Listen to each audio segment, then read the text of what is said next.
Hi Sumanth గారు. Hi hi చెప్పండి. So మీరు ప్రభాస్ గారి ఫ్యాన్ కాబట్టి రీసెంట్గా అన్ఎక్స్పెక్టెడ్లీ స్పిరిట్ నుంచి ఒక అప్డేట్ అయితే వచ్చింది కదా. సో యాజ్ ఎ ఫ్యాన్గా మీరు ఎలా ఫీల్ అవుతున్నారు అండ్ ఒక ఫ్యాన్గా ప్రభాస్ గారి నుంచి యాక్టింగ్లో ఏం నేర్చుకున్నారంటే ఏం చెప్తారు?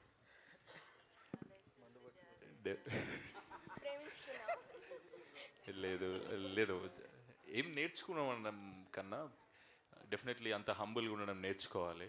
ప్రభాస్ అన్న అంత అది డెఫినెట్లీ ఇన్స్పైర్ అవ్వాలి. అండ్ సినిమాలలోకి వస్తే ఏమో చాలా ఓనింగ్ ఫేస్ అనిపిస్తుంది నాకు. చిన్నప్పటి నుంచి అడిక్షన్ లేక చాలా అడ్మైర్ చేసేస్తాను. ఇంకా నేను దానికని అంతకని ఏం చెప్పలేను.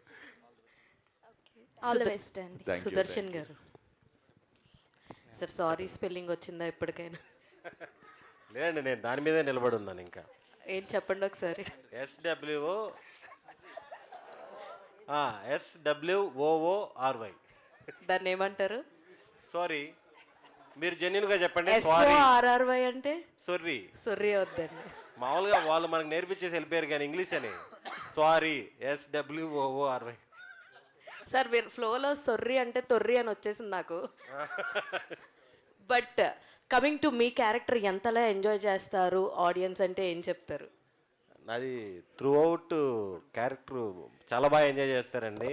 ఇక్కడ ఫ్రెండ్స్ క్యారెక్టర్ లాగా ఉండదు ఇది. ఒకరినొకరు తిట్టుకుంటూ, అంటే బాగా గ్రౌండ్ లెవెల్కి వెళ్ళిపోయి, ఒకరు ఆటో డ్రైవరు, నేను బిర్యానీ అంగడి, కాలేజీలకి బిర్యానీ సప్లై చేసే క్యారెక్టరు, మనోడు కటింగ్ షాపు, చాలా గ్రౌండ్ లెవెల్లో కామెడీ అదిరిపోయిందండి. చాలా బాగా వచ్చింది. రియల్ లైఫ్లో బిర్యానీ వండడం వచ్చండి మీకు? అంటే కరోనా టైంలో యూట్యూబ్ చూసి నేర్చుకున్నాను. ఓన్లీ ఆ కోవిడ్ టైంలో ఇంట్లోనే ఉన్నాం కదా, యూట్యూబ్ చూసి నేర్చుకొని చేసేవాళ్ళం.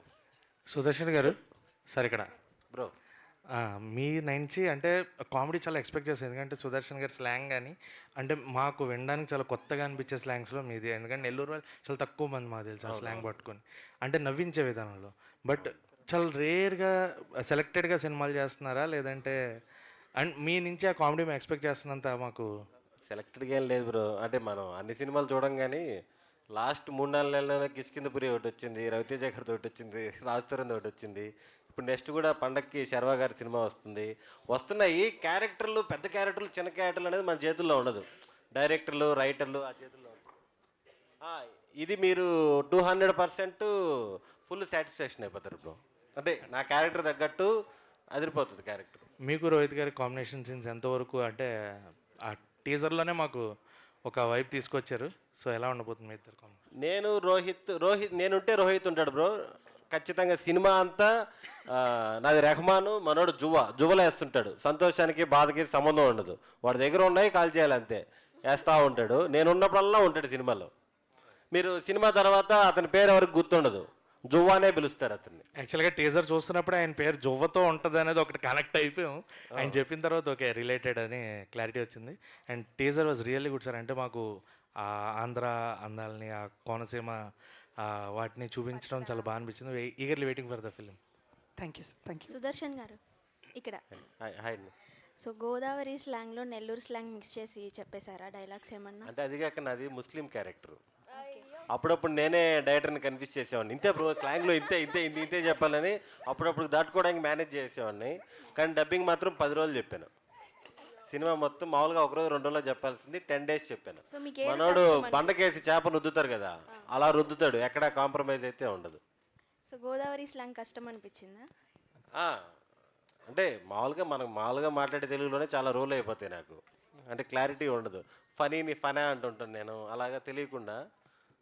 గోదావరి స్లాంగ్ కొంచెం ఈజీ అయింది. ఆల్ ది బెస్ట్ అండి. Thank you. మాట్లాడాను ఒక్కసారి మాట్లాడు.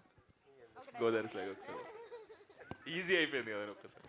ఈజీ అయిపోయింది అంటే చేసి అయిపోయి టైం అయిపోయింది. పోస్ట్ ప్రొడక్షన్కి వచ్చేసాం కదా.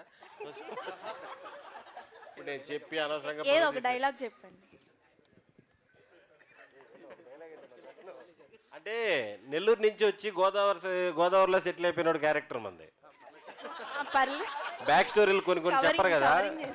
బాహుబలిలో కూడా మీది వస్తాయి, మాది వస్తాయి సార్. నాకు తెలియదు సార్, ఇది వస్తాయి సార్. నాకు తెలియదు, ఇది చాలా కన్వీనియంట్ గా కవర్ చేసేస్తున్నారు మీరు. అంటే సినిమాలో అయితే ప్రాపర్ గా మాట్లాడానండి. ఇక్కడ మాట్లాడితే మళ్ళీ కొంచెం అటు ఇటు